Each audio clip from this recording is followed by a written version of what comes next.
मी doctor Surekha Waghmare, ऑब्स्टॅटिशियन, gynaecologist आणि infertility specialist from Mumbai. आमच्या क्षेत्रामध्ये रोज नवीन नवीन शोध लागत आहेत, नवीन नवीन टेक्नॉलॉजीज येत आहेत. त्यामुळे ट्रीटमेंट खूप ॲडव्हान्स झालेले आहेत. त्यामुळे मी प्रत्येक स्त्रीला ही खात्री देऊ इच्छिते की ती आई बनू शकते.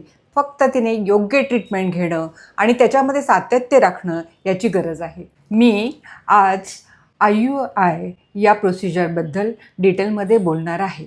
IUI या प्रोसिजरबद्दल डिटेलमध्ये बोलण्याच्या अगोदर नॉर्मल प्रेग्नन्सी राहते कशी याबद्दल मी थोडक्यात सांगते. हे गर्भाशय आहे. दोन्ही बाजूला ह्या ट्यूब्स असतात. इथे हे अंडाशय असतं किंवा ओव्हरी असते.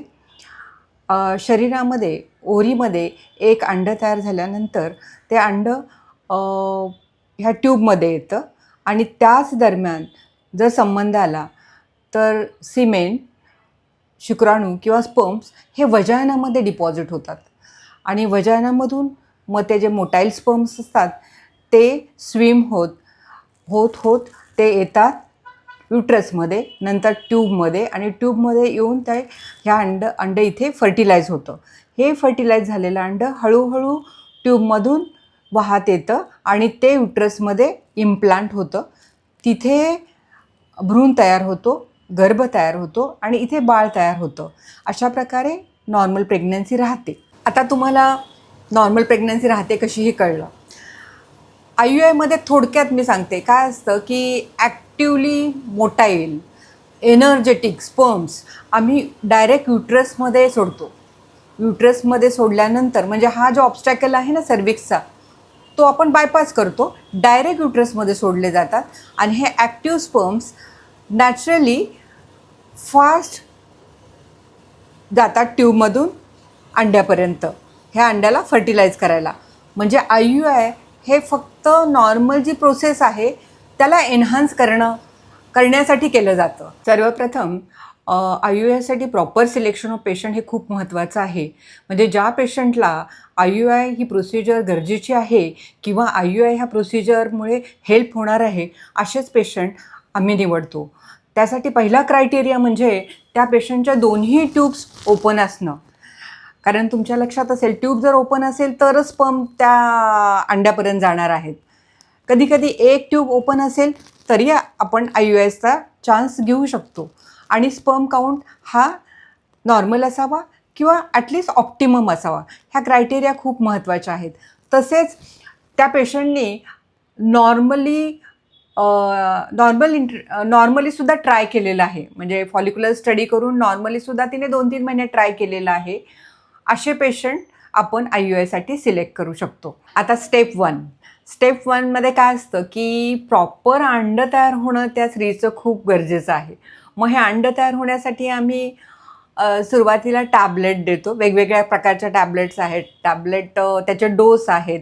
तर ते आम्ही डिसाईड करतो. योग्य प्रकारच्या टॅबलेट दिल्या जातात. जर समजा एखादी पेशंट टॅबलेट देऊन पण ओव्ह्युलेशन टॅबलेट देऊन पण समजा ओव्ह्युलेट होत नसेल तर अशा पेशंटला मग आम्ही इंजेक्शन देतो. पण प्रॉपर अंडी तयार होणं हे पहिला क्रायटेरिया आहे आणि त्या अंड्याची साईज योग्य असणं म्हणजे 18, 19, 20पर्यंत ते हेल्दी फॉलिकल जाणं हे महत्त्वाचं आहे. आणि हे अंडं चांगलं होण्यासाठी योग्य प्रकारचं डाएट देण्यात येतं किंवा त्यांना ते सांगण्यात येतं योग्य प्रकारचं डाएट, त्याचा सल्ला दिला जातो. त्याचा एक व्हिडिओ आहे माझ्या चॅनेलवर. तसेच ह्या अंड्याचं ग्रोथ आम्ही कशाप्रकारे बघतो त्याच्यासाठी एक व्हिडिओ मी बनवलेला आहे, त्याचा फॉलिक्युलर स्टडीचा. तो पण एक चांगला व्हिडिओ माझ्या चॅनेलवर आहे. तर हे दोन्ही व्हिडिओ आपण बघितले तर अंड्याची क्वालिटी कशी चांगली करता येईल ते आपल्याला समजेल. तसेच अंड्याचे साईज आम्ही कसं बघतो ते पण आपल्याला समजेल. आता हे अंडं चांगलं झालं 18, 19, 20 mm की मग आम्ही त्याला एक इंजेक्शन देतो. त्याला ट्रिगरचं इंजेक्शन म्हणतात. त्याला 2-3 प्रकारचे इंजेक्शन्स आहेत ते. तर जसं पेशंटचे रिक्वायरमेंट असतं त्याप्रमाणे आम्ही ट्रिगर इंजेक्शन देतो. त्यामुळे काय होतं की अंड हे ठराविक टाईमला रप्चर होतं आणि ते टायमिंग पकडून त्या दरम्यान आम्ही IUI करतो. तर हे सगळं मॅथमॅटिकली कॅल्क्युलेट करून आपल्याला एक्झॅक्टली IUIचं टायमिंग काढता येतं, अंडं तयार करता येतं. म्हणजे हे आमचा कंट्रोल असतो त्या सायकलवर. आणि प्रोव्हायडेड सगळ्या गोष्टी बघितल्या जातात. अंड्याची साईज बघितली जाते. परत आपण एंडोमेट्रियम बघतो, म्हणजे युट्रसचं लायनिंग कसं आहे ते बघतो. आणि त्याप्रमाणे जेव्हा योग्य वेळ वाटते, योग्य सायकल वाटते, त्या सायकलला आम्ही IUI प्लॅन करतो. तर हे झालं IUI करण्याच्या अगोदरच्या गरजेच्या गोष्टी. आणि अंडं फुटणार आहे हे आम्हाला माहिती असतं की 36 आवर्समध्ये अंडं फुटणार आहे. तर त्या दरम्यान मग आम्ही प्रोसिजरची तयारी करतो. हजबंड आणि वाईफला एक्झॅक्टली त्या टायमिंगला आपल्या सेंटरमध्ये बोलवलं जातं आणि तिथे आपण जी प्रोसिजर केली जाते, प्रत्येक सेंटरमध्ये जी प्रोसिजर केली जाते ते मी थोडक्यात आपल्याला सांगणार आहे. कारण आपण कुठेही असला तर IUIची प्रोसिजर तिथे होणार असेल तर आपल्याला हा व्हिडिओ बघून थोडीशी माहिती त्याच्याबद्दल मिळेल आणि हेल्पफुल होईल तुम्हाला. जेव्हा कपल IUIसाठी सेंटरमध्ये येतं तेव्हा हजबंडच्या हातामध्ये एक हा स्टराईल डबा देण्यात येतो. छोटी डबी आहे ही. तर त्यांनी ह्याच्यामध्ये सेमेन कलेक्शन रूममध्ये जातात, हजबंड जातात किंवा हजबंड वाईफ दोघंही जातात आणि त्याच्यामध्ये ह्या डबीमध्ये प्रॉपरली सिमेंट कलेक्ट करून ते तिथे ठेवतात. आणि पुढची प्रोसिजर ही आमचे एम्ब्रिओलॉजिस्ट किंवा ट्रेन डॉक्टर्स करतात. जेव्हा हजबंड सिमेंट देतात तेव्हा ते सिमेंट रूम टेम्परेचरला ठेवण्यात येतं. थोडं लिक्विफिकेशन झालं की आम्ही त्याचा काउंट बघतो, काउंट ॲडिक्वेट आहे का हे कन्फर्म केलं जातं. त्याच्यानंतर हे सिमेंट आम्ही ह्या ट्यूबमध्ये घेतो. त्या ट्यूबमध्ये एका पिपेटच्या साह्याने घेतलं जातं आणि हे पिपेटच्या साह्याने ह्याच्यातून सिमेंट घेतलं की असं भरलं जातं.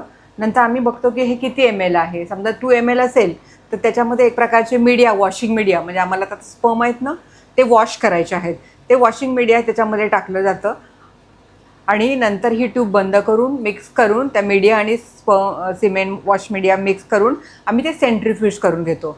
सेंट्रीफ्यूज केल्यानंतर एक छोटंसं पिपेट, हे सगळे स्पर्म्स, मोटाईल स्पर्म्स आणि काही डेब्रिस अशा तळाला बसतात. इथे एक छोटंसं प्रेसिपिटेट तयार होतो आणि मग वरचं हे जे सोल्युशन आहे ते थ्रो केलं जातं आणि ह्या प्रेसिपिटेटवर एक 1 ml फ्रेश मीडिया टाकण्यात येतो आणि त्या मीडियामध्ये हे स्पर्म वरती, जे ॲक्टिवली मोटाईल स्पर्म्स असतात ना, एनर्जेटिक, ते वरती येतात त्या मीडियामध्ये. ते आले की मग ते आम्ही एका सिरिंजच्या, म्हणजे हेतू काय आहे, स्पर्म वॉशचा हेतू काय आहे, तर ह्या स्पर्ममधले, ह्या सिमेंटमधले चांगले स्पर्म्स मला काढायचे आहेत. Actively highly motile normal energetic sperm मला काढून घ्यायचे आहेत, जेणेकरून ते स्पर्म मी IUIसाठी वापरू शकेन. आता ते 1 ml जे सोल्युशन आहे ना छोटंसं टाकलेलं, त्या सोल्युशनमधून ते स्पर्म्स वरती येतात आणि ते सोल्युशन आम्ही एका छोट्याशा सिरिंजमध्ये, सगळं डिस्पोजेबल वापरण्यात येतं आणि ह्या सिरिंजमध्ये आम्ही ते साधारण 1 ml असतं, त्याच्यामध्ये आम्ही कलेक्ट करतो. हे कलेक्ट केल्यानंतर, म्हणजे आता ह्याच्यामध्ये माझ्याकडे 1 ml हे हायली मोटाईल स्पर्म्स आहेत. त्याच्यामध्ये डेड स्पर्म नाही आहे, डेब्रीज नाही आहेत, पसेल्स नाही, म्हणजे असे कंटेंट जे आपल्याला युट्रसमध्ये नाही जायला पाहिजेत ते ह्याच्यातच राहिलेले आहेत आणि फक्त ॲक्टिवली मोटाईल स्पर्म ह्या सिरिंजमध्ये घेतले जातात. आणि नंतर मग एक छोट्याशा कॅन्युलामार्फत, हा एक असा डिस्पोजेबल कॅन्युला असतो, त्या कॅन्युलेच्या मार्फत हा कॅन्युला मी ह्याला अटॅच केला आणि अटॅच केल्यावर ह्याच्यामध्ये स्पर्म्स आहेत. तर हे स्पर्म पेशंटला ऑपरेशन थिएटरमध्ये नेऊन, it is minor procedure, operation थिएटरमध्ये नेलं जातं. एक लिथॉटॉमी पोझिशन दिली जाते आणि अंडर सोनोग्राफिक कंट्रोल म्हणजे सोनोग्राफीमध्ये बघितले जाते युट्राईन कॅव्हिटी, आणि त्याच दरम्यान हे आपण असं ट्यूबने आतमध्ये युट्रसमध्ये जाऊन इथे हे स्पर्म्स आम्ही डिपॉझिट करतो. आता तुमच्या लक्षात आलं असेल, हे स्पर्म जर इथे गेले, हा सर्वायकल फॅक्टर पूर्ण त्यांनी निगोशिएट केलेला आहे आणि स्पर्म डायरेक्ट युट्राईन कॅव्हिटीमध्ये गेलेले आहेत. म्हणजे it is easy for the sperms to go to the egg. तर अशा प्रकारे हे IUI प्रोसिजर आहे. IUI प्रोसिजरनंतर साधारण 15-20 मिनटं किंवा 1 तास आम्ही पेशंटला हॉस्पिटलमध्ये ठेवतो आणि पेशंट नंतर रुटीन कामाला जाऊ शकतो. तर ही प्रोसिजर अगदी पेनलेस आहे, खूप सिम्पल आहे आणि इझी आहे. तर आपल्याला जर आपल्या डॉक्टरांनी IUI सांगितलं तर आपण जरूर करून घ्या. त्याच्यामध्ये काही धोका नाही आहे. ऑन द कॉन्ट्री, आपण IVFला जायच्या अगोदर आपण IUIसाठी आणि सगळे फॅक्टर चांगले असतील तर आपण IUI करण्यामध्ये काहीच हरकत नाही आहे.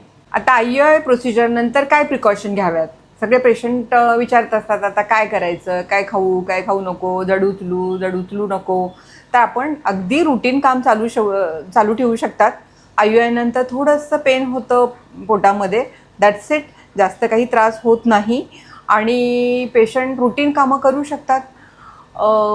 फार जड उचलणं टाळलेलं ठीक आहे, पण तसं काही कॉन्ट्राइंडिकेटेड, कुठल्याही गोष्टीला कॉन्ट्राइंडिकेटेड नाही. आपलं डाएटही रेग्युलर ठेवा.